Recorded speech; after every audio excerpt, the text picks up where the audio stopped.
ओम श्री सिद्धभैरवाय नमः.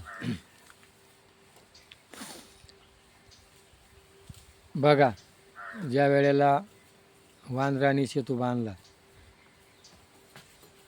समुद्रावर लंकेमध्ये जाण्याकरता, तर नळ त्याला एक आशीर्वाद होता का तुझ्या हातानं दगड तरतील, आणि त्याच्या हातानं दगड तरले. मग त्याला अहंकार झाला. माझ्या आज माणसाला प्रत्येकाला अहंकार होतो. माझ्यासारखा बलवान कोणी नाही, माझ्यासारखा पैशावाला कोणी नाही. आणि भगवंताला नेमका अहंकार सहन होत नाही. आणि मग एक मासा आला आणि त्याने तो गिळून टाकला. आणि मग जांबवंतानं सांगितलं, आता असं कर, एक दगडावर राहा आणि एकावर मग एकत्र केले का दगड तरतील. आणि राम नावानं दगड तरायला लागले. मग रामाला कळलं, याला माझ्या नावानं दगड तरतात. आणि राम समुद्राच्या मेरला बसेल होता आणि त्याने पाण्यात दगड टाकायला सुरुवात केली.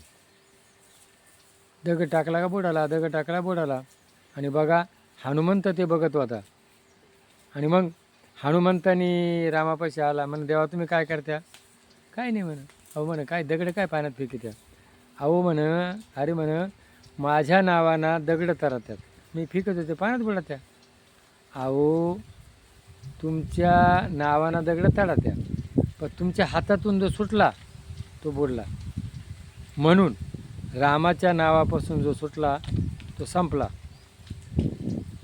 आजामेळा पापराशी नामे गेला वैकुंठाशी. आजामेळा नावाचा एक ब्राह्मण हे होता, दरोडेखोर होता. आणि तो काय करायचा, लोकांना मारायचा, लुटमार करायचा, धन कमवायचा. आणि वाटाणा ऋषी चालले होते, त्याने त्याला बघितलं, ते आले माराय.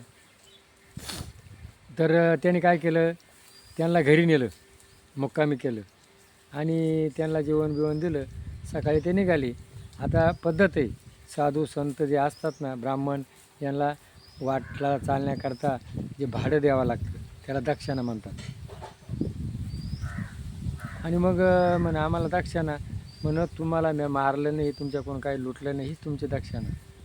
बरं म्हणा जाऊ. मग असं कर, तुझी बायको गरोदर आहे ना, शेवटचा मुलगा आहे, मग असं कर, त्याचं नाव काय ठेव, नारायण ठेव, काय हरकत नाही म्हणा. आणि मग त्याने त्या मुलाचं नाव नारायण ठेवलं. नारायण नारायण नारायण नारायण त्याला जास्त लागला. पण आजच्या युगामध्ये काय झालं आहे, जुने नावं नको आहे आम्हाला, नवीन नावं पाहिजे. काय की हिरोंचे नाव, हिरो देव आले, ते आले गेले मेले. आणि लोकांना काय पाहिजे, हिरोंचे नावं पाहिजे. देवाचे नावं आज परवडत नाही, अजिबात सहन नाही होत, कारण विनाशकाळ विपरीत बुद्धी.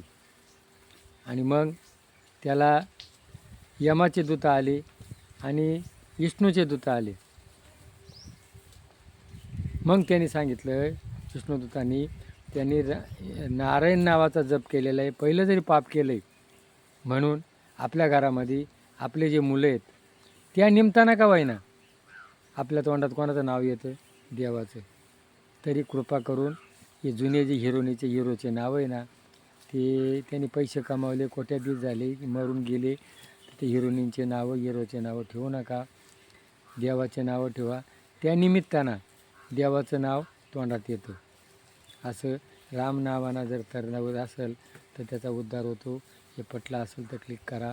जय भैरवनाथ महाराज की.